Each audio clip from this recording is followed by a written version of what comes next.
Minha irmã tentou me humilhar no chá de bebê dela, mas entrou em pânico quando revelei o segredo que destruiu o casamento dela. Eu e minha irmã mais velha crescemos no que todos chamavam de uma família perfeita de comercial. Nossos pais são donos de uma imobiliária bem-sucedida na nossa cidade, e morávamos em um daqueles bairros onde todo mundo sabe da vida de todo mundo. Minha irmã sempre recebeu mais atenção do que eu, mas eu dizia a mim mesma que isso era normal, já que ela era a primogênita. Nós duas nos casamos mais ou menos na mesma época, há 3 anos. Ela se casou com um homem chamado Wyatt, que trabalha no setor financeiro e ganha bem. Eu me casei com meu marido, que é professor. Desde o momento em que os 2 casamentos terminaram, nossa mãe começou a dar indiretas sobre netos. No início, eram comentários pequenos durante os jantares de família. Depois, virou o assunto principal toda vez que visitávamos. Meu pai entrava na conversa falando sobre legado familiar e sobre como era importante continuar o nome da família. Meu marido e eu tentamos engravidar por cerca de 18 meses, sem sucesso. Fomos procurar um especialista no ano passado, em março. Minha irmã e eu nos encontramos na clínica de fertilidade no mesmo dia. Nós duas ficamos chocadas. Nenhuma de nós sabia que a outra estava tendo problemas. Ficamos sentadas no meu carro no estacionamento por quase 1 hora naquele dia. Ela me contou que o Wyatt tinha feito exames e que os resultados dele eram baixos, mas que eles ainda estavam tentando.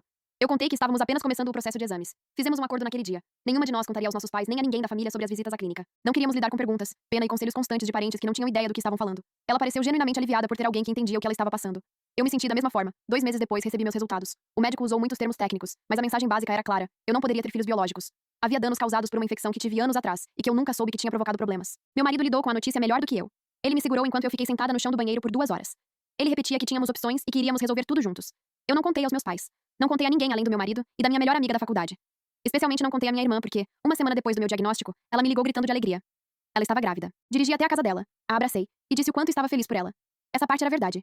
Eu estava feliz por ela. Mas também cheguei em casa e chorei no chuveiro por 30 minutos. A gravidez virou o único assunto da minha família. Todo jantar, toda ligação, toda mensagem. Minha mãe começou a planejar o chá de bebê 2 meses antes mesmo de ele acontecer. Meu pai falou em atualizar o testamento para incluir o primeiro neto.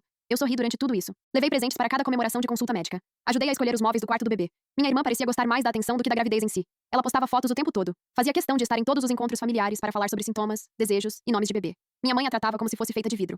Meu pai olhava para ela de um jeito que nunca olhou para mim. No dia anterior ao chá de bebê, fui à casa dela para ajudar a montar a decoração. Minha mãe tinha alugado o clube de campo e contratado pessoas para cuidar da maior parte, mas minha irmã queria alguns toques pessoais. Estávamos na sala dela montando os centros de mesa quando ela me perguntou por que eu ainda não estava grávida.